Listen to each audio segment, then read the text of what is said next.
Hello everyone, this is Abhay. Welcome back to my YouTube channel monk trader. So अभी हम इस video में कल के लिए एनालिसिस करने वाले हैं कि कल मार्केट में हम किस तरह का अप्रोच रख सकते हैं। ठीक है, तो चलिए शुरू करते हैं। सबसे पहले तो जो मैंने कल वीडियो बनाई थी उसमें जो लेवल्स मैंने बताए थे, ठीक है, वो किसी भी काम आए नहीं किसी के, क्योंकि मार्केट गैप अप बहुत बड़ा हो गया था मार्केट में। ठीक है, गैप अप होने के बाद सिंगल कैंडल खींची और जो है काम खत्म हो गया। ये लेवल्स काम के थे नहीं। उसके बाद जिसको प्राइस एक्शन, वैसे कुछ हुआ ही नहीं, मार्केट पूरा रेंज में ही था। आप देखेंगे कि ये रेंज थी, मेरे हिसाब से ये ब्रेकआउट हुआ है जब इस लेवल का, और यहाँ पे 50 पॉइंट्स के रेंज में मार्केट जो है सारा दिन निकाल दिया है। पूरा दिन, पूरे 6 घंटे एक रेंज में निकल गए हैं। केवल जो दिन था वो सेलर्स के लिए अच्छा था, बायर्स का यहाँ कुछ भी नहीं बना है। और ऐसी मार्केट के बारे में मैं कुछ मतलब ना बता सकता हूँ ना समझा सकता हूँ। बिल्कुल बेकार मार्केट है। ठीक है, और ये सारा कुछ जो है एचडीएफसी बैंक की वजह से हुआ था। ठीक है, उसमें जो न्यूज़ आई थी एमएससीआई की, मॉर्गन स्टैनली एक इंडेक्स है, ग्लोबली अमेरिका का है, उसमें अपना एचडीएफसी बैंक जो है उसमें जो है उसको इंक्लूड किया गया है। इंक्लूड एक्चुअली पहले से था, उसका वेटेज जो है उसको बढ़ाया गया है। वहाँ $3 बिलियन का जो है इनफ्लो आने वाला है। यानी कि इसकी वजह से जो एचडीएफसी 3 साढ़े 3 4% का मूवमेंट दे रहा था सुबह गैप अप में, वो इसीलिए दे रहा था। अब ठीक है, दे रहा है तो दे रहा है, क्या ही कर सकते हैं।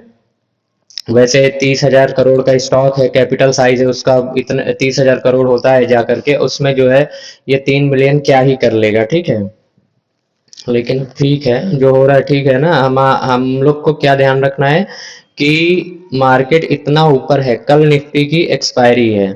ठीक है, जो लोग ऑप्शन बाइंग करते हैं वो प्लीज, सबसे पहली चीज उनके लिए ये है कि वो सेम एक्सपायरी में ऑप्शन बायर्स ट्रेड ना करें। ठीक है, एक तो करें ही ना, कोशिश करें, और अगर करें तो सेम एक्सपायरी बिल्कुल ना चूज करें।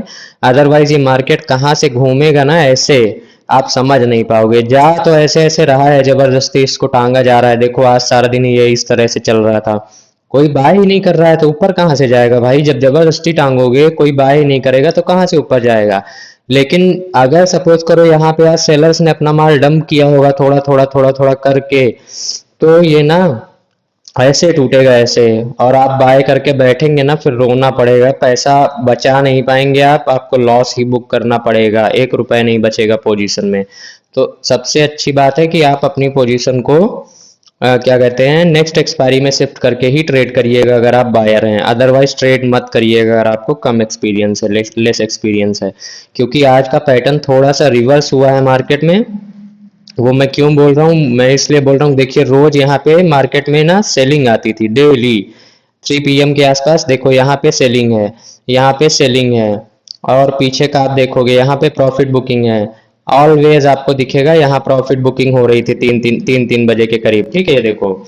लेकिन आज का मार्केट क्या था, आज के मार्केट में 3 PM कैंडल में बाइंग आई है, और 3 बजे के बाद ये मार्केट ऊपर की ओर गया है। ठीक है, तो आज पैटर्न जो है कॉन्ट्रा चला है, मतलब उल्टा रिवर्स हुआ है। तो हो सकता है रोज सेलिंग होती थी तो 40-50 पॉइंट ऊपर ही हाई के खुलते थे। सपोज करिए ये हमारा हाई है तो इसके 40 पॉइंट ऊपर खुले। ठीक है, ये हमारा यहाँ पे हाई है, इसके 40 पॉइंट ऊपर खुले। ये यहाँ पे हाई है, इसके 40 पॉइंट 50 पॉइंट ऊपर खुले। तो रोज सेलिंग होती थी, गैप अप होता था। मे भी आज जो है बाइंग हुआ है और गैप डाउन हो जाए, या गैप डाउन ना हो तो यहाँ से ट्रैप करके एकदम से नीचे कर दिया जाए मार्केट को, तो आप फंसीएगा मत। ठीक है, अभी चार्ट से हम ये लेवल डिलीट करते हैं, कल के लिए क्या लेवल्स रहने वाले हैं उनके बारे में डिस्कस कर लेते हैं। ठीक है, तो सबसे पहले जो है निफ्टी में हमें कि ये रेंज अपनी मान के चलते हैं, जो मतलब हमको देखने को मिल रही है 24,240, और ऊपर में 24,310 300 का रेंज है। ठीक है, ये यहाँ पे आपको देखने को मिलेगा, इधर इसको मार्क करके आप रख सकते हैं, ये 240 का लेवल, ये वाला। और ऊपर में 310 का हाई है आज का। सपोज करिए 310 का हाई है, आप इसको 310 पे जो है लगा लीजिएगा अपने अपने उस पे लेवल को। ठीक है, इसको जो है इन दो लेवल्स को पहले मार्क कर लेना है, क्योंकि ये आज की रेंज थी, इसी में सबकी ऐसी की तैसी की गई है। ठीक है, अब इसके बाद जो मोमेंट अगर ऊपर साइड को होना है तो क्या होगा, नीचे होना है तो क्या होगा, इसके बारे में डिस्कस कर लेते हैं। तो सबसे पहली चीज क्या रहेगी कि अगर सपोज करिए, पहले ऊपर की बात करते हैं क्योंकि मार्केट तो आजकल ऊपर ही जाता है। तो ऊपर में अगर 24,310 टूटता है तो ओवरऑल 500 तक का लेवल आपका ओपन हो जाएगा, ये 500 का लेवल ओपन हो जाएगा। लेकिन आप इतना बड़ा जो है मूव एक साथ कैप्चर हो सकता नहीं कर पाएंगे, तो आप दो पार्ट्स में कैप्चर करिएगा। दोनों राउंड फिगर लेवल्स मान के चलिए, एक 400 और एक 300, ठीक है। ये दोनों ऊपर के लिए रहेंगे लेवल्स, ठीक है। अब बात आती है कि अगर कहीं भूल हो जाए, कहीं गलती से जो है नीचे मार्केट चला जाए, वैसे तो जाने नहीं दिया जाएगा, अब इतना मैनिपुलेशन है, कह भी नहीं बोल नहीं सकते हैं, लेकिन अब इतना है तो कहाँ जाने देंगे। तो उस बेस पे मैं आपको ये बोल रहा हूँ कि अगर 240 किसी भी तरीके से टूट जाता है इन केस, तो जो अपना पहला टारगेट रहेगा वो 24,150 का रहेगा, ठीक है। यहाँ से 150 मतलब 110 पॉइंट्स की जगह आपको मिलेगी। और उसके बाद में जब ये लेवल टूटेगा तो आपका ये जो एक अगला स्विंग लो है, पहले आपको इसको एज अ टारगेट ट्रेड करना है, ठीक है। और इसके नीचे मार्केट जाएगा ही नहीं तो आगे की बात करके क्या मतलब है। आज चलते हैं जो है बैंक निफ्टी के चार्ट पे कि बैंक निफ्टी में क्या रहेगा। इसमें भी मैंने आपको जो कल लेवल्स बताए थे, हो सकता है कोई बढ़िया ट्रेड करता हो या किसी को अच्छे से जो है लेवल्स की नॉलेज हो या ब्रेकआउट ब्रेकडाउन अच्छे से पहचानना आता होगा जिसको, उसने में भी यहाँ पे एक ट्रेड बना था तो उसने कैप्चर किया होगा। आप लेवल्स मैच कर लेना। यहाँ पे एक ये लाइन जो है, ये जो सॉरी ये जो कैंडल है ये रेड है और ट्रेडिंग व्यू में भी ये ग्रीन दिख रही है, मतलब हद है एकदम ट्रैपिंग की। ये रेड कैंडल है और इसको ग्रीन दिखा रहे हैं ये लोग। अब ये जो ग्रीन कैंडल है इसमें इसका ब्रेकआउट दिख रहा है ना जो लेवल का, इस लेवल के ब्रेकआउट पे अगर किसी ने एंट्री बनाई होगी तो उसको जो है यहाँ पे, अगर यहाँ से इसने एंट्री किसी ने लिया है तो ये हमने लेवल बताया था अगला कि हमारा जो अगला लेवल होगा वो 150 का होगा, 53,150। तो ये 278 पॉइंट्स होता है। तो मैं मान के चलता हूँ अगर आपने 200 पॉइंट या 250 पॉइंट भी कैप्चर किए होंगे तो आपको जो है 100 पॉइंट तो उस पर मिल गया होगा ना प्रीमियम में, तो ठीक ठाक प्रॉफिट आपको मिल गया होगा। अभी आज आज जो है हम बात कर रहे हैं कल के लिए, तो अभी ये लेवल्स भी हटा देते हैं चार्ट से और कल के लिए जो है लेवल्स ड्रॉ कर लेते हैं। ये हटा दिया मैंने, ठीक है। अब बात आती है कि कल के लिए कौन से लेवल्स जो रहेंगे इंपॉर्टेंट रहेंगे अपने लिए, ठीक है। तो सबसे पहले लो और हाई मार्क कर लेंगे एज यूजुअल कि नीचे नीचे का जो सपोर्ट लेवल था और जो रेजिस्टेंस लेवल था जिसके बीच में मार्केट सारा दिन था और हमको कुछ करने नहीं दिया गया, वो लेवल कौन से हैं, ठीक है। तो सबसे मेन लेवल मेरे हिसाब से इसमें आप मान के चलिए कि 53,000 को आप एक बेस लेवल समझ के चलिए ये, ठीक है।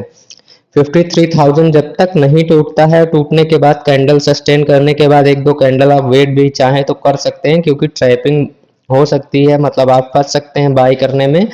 तो आप एक बार के लिए जो है वेट कर लेंगे, आपका ट्रेड बिल्कुल जब अच्छा बनेगा आपको लगेगा कि हाँ आप सही है, ब्रेकडाउन हुआ है लेवल्स का जो बताया गया था, उसके बाद मार्केट नीचे सस्टेन कर रहा है, देन ही आप एंट्री लेंगे, ठीक है। और ऊपर में हमारा जो लेवल रहेगा वो 53,250 का मान लेते हैं, ठीक है। ये 250 का लेवल मान के चलते हैं, यहाँ पे 53,250 का अपर लेवल रहेगा, ठीक है।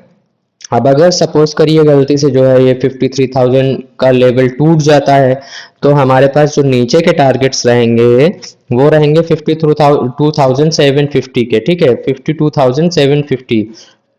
वैसे यहाँ पे आप 800 के पास भी अगर नहीं, 750 का आपका एक टारगेट होगा, ये आता है लेवल यहाँ पे, ठीक है। ये आप मान के चल सकते हैं 750, ठीक है। आपका पहला जो टारगेट होगा वो रहेगा 750, 52,750, ठीक है। अगर इसका ब्रेकडाउन भी होता है यानी इसके नीचे भी मार्केट जाता है तो आप इसको जो है 500 तक लेकर के चल सकते हैं, मान के चल सकते हैं कि आपका अगला टारगेट 500 होगा, मतलब आप ट्रेड ले सकते हैं और 200 पॉइंट की और जगह मिलेगी आपको, 2 से 250 पॉइंट की, ठीक है।